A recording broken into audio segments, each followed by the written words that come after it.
So the paths will be shown by using the cattles. Okay, so those will be successful in that will grow their wealth, and those will lose will go for prison. Okay, so this was the political system which has been happening in the Rig Vedic period. So next part is the religious system. Yagna was the epicenter of religious practice. Epicenter means core, main, important part. Okay. During the yagna, animal sacrifices were done to appease gods. So there started animal sacrificing given to the god to please God. Yagnas were organized primarily for two reasons. One for to get good rains, and other to get harvest. Okay, and to seek the help of gods to defeat their enemies like Dashus. Dashus are the low caste tribe people. Okay, so the reasons for doing Yagna was to get rains and the harvest, and the second part is to defeat from their enemies. Priests who conducted the yagna are called as hotar. Okay, so the priests who were doing the yagna are called as hotar. During yagna, the reciting of shlokas and the consumption of soma is a drink, was done. There was no idol worship in Aryan's religion. There were also not using any animal, human, or any symbols. More prominence was given to fire, Agni, that is. Okay, in Rig Veda period there are around 200 shlokas on fire. Around 250 shlokas dedicated to Lord Indra expose that Indra being brings rain, defeat the enemies of Aryans, the Dashus and the Dashas, eat buffaloes and drunk with Somarasa. So these will be happening during that yagna time. Vishnu had not gained prominence at those time, so only the Indra god has been given the importance. At the later stage, Rudra appears as Shiva in Rig Veda.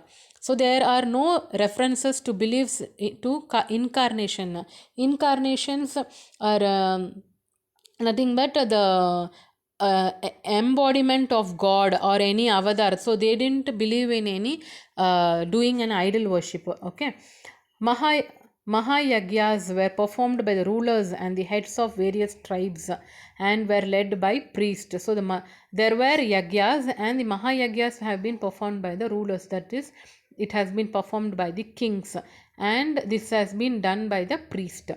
When the hold of priestly class was insignificant during the early Rig Veda period, references to minor god of cultivation, Kshetrasya Pati, god of plough Devi Sita, and minor house deity Vasutosh Pati are found. So there have been different deities where have been followed during this era. Okay, so there are many such references to the religion of common people. In the last part of Rig Veda, there are shlokas on marriage and death even too. The people of Rig Veda time did not know the art of writing, so they doesn't know how to write. They only know based on the phonetics. Phonetics are nothing but they used to study the speech sound. Okay, so there are similarities in the characters and the names that are found in Rig Veda and Indo-Iranian religious texts Avesta. So they considered the similarities between the Rig Veda and the Indo-Iranian religious. Okay, so and it has been said as Avesta. Okay. So till this we have saw about the Rig Veda social system, economic system, political system, and the religious system. So now we will go on to post Rig Veda period. Okay. So post Rig Veda means that is after Rig Veda. So after Rig Veda, Samaveda, Yajurveda, and Atharva Veda appeared as the continuation and contributory to it. So these are named after three priests who conduct three different types of yagnas. So these names have come from the three priests like Saman, okay, Yugatri singer, Advaryu, the one who recites Yajus Sutras, and other one means Angira, priest of Agni. So from these three priests we got the Sama, Yajur, and Atharva. Okay, Samaveda has taken much from the Rig Veda, and with few alterations of the borrowed content, it mainly consisted of the shlokas that are recited at the time of Yagna. Yajurveda has two different types of text called black and white.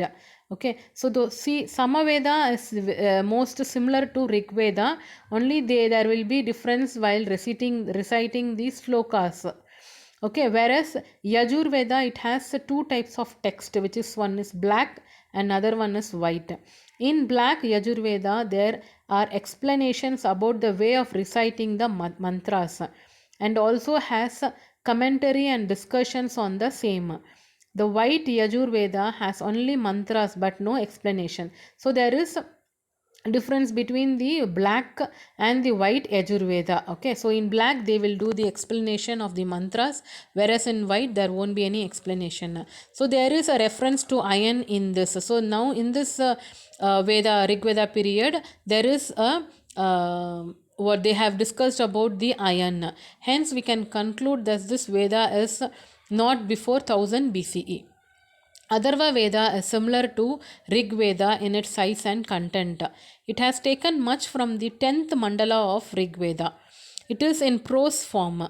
So it has used the language of Brahmanas rather than the ancient language. The geographical details in this Veda are different from the found in Rig Veda. So it has been completely different from the Rig Veda. So this shows that Aryans had moved to the east by at that time. So from this, in this Atharva Veda, we can find out major differences between the Rig Veda and the Atharva Veda, and the languages in what they have been written, and the geographical details. Okay, so as we can come to a conclude that Aryans have been shifted to east. The social system. The four divisions of Brahmana, Sastriya, Vaishya and Sudra that are found in the last part of Rig Veda as part of the Purusha Shukta, incorporating certain changes, became more strong.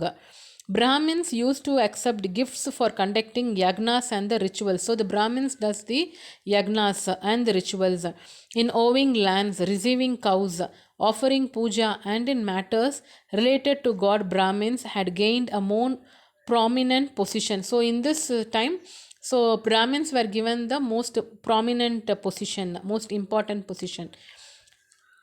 Rajanya indicates the Sastriya Varna. Those who had the political power were called Sastriya, respective of their origin. Rajanyas, who were soldiers trained in archery and could wage war in chariots, gained a lot of importance. So Shastriyas, they were given important too in this era. They were be trained in archery. Archery is nothing but the bow and arrow they used to do practice, and they were wage war in chariots and gained more importance at those time. The word Vaishya is found here and there. So they were supposed to offer gifts to others. So the Vaishya was not given more importance, but though they will used to give gifts to others, they could have been subjected to exploitation to one's whims and fancies. So one's wishes they used to perform. So they neither had the right to perform yagnas nor a right to enter the place of yagna. So the Vaishyas, they don't have any rights to do yagnas or mantras. They were placed lower than the first two varnas and still remained as Aryans. So as the Brahmanas and the Shastriyas have been given more importance, Vaishyas were not given such importance when compared to the two Varnas. Varnas is nothing but class. Sudras were a part of the Varna system. So as we saw, Sudra were the lowest class, but were kept at the lower end of it. But Dashyus and Dashas were kept outside the Varna system. So these were the two tribes which have been kept outside itself. Slowly they were integrated to Sudra Varna. Though the Sudras were accepted as a part of the Varna system, they were not given any rights. They could have been thrown out or killed at any time. Sudras were not allowed to do yagnas. So they were like what they will say. They not even disown a Sudra. They even should not see a Sudra at that time. Sometimes Sudras would have come from tribes like Dashu, Dasha and others. Some of the early food collecting tribes like Nishada and Chandala were grouped as untouchables. So these two groups were considered as the untouchables. Untouchables are the persons who they even not include among their group of society. Okay, so in those times women were given a lowest position. Okay, and they were considered as an embodiment of life, that means to be remain at a specified state or specified place. And there is a reference of dowry in Atharva Veda. So the dowry was in those period. Dowry is nothing but the things which have been given during their marriage. There was no proper benefit for the women's work, so there was no any benefit for the women during those time. There was no practice of child marriage, so child marriage was not conducted during that time. Polygyny was prevalent among the rich and the power. Polygyny is nothing but the practice of having more than one wife or husband. So the widow could remarry. So widow is nothing but the person whose husband dies, right? So the widow could remarry. So he or she could remarry. So remarry means again they could get marriage.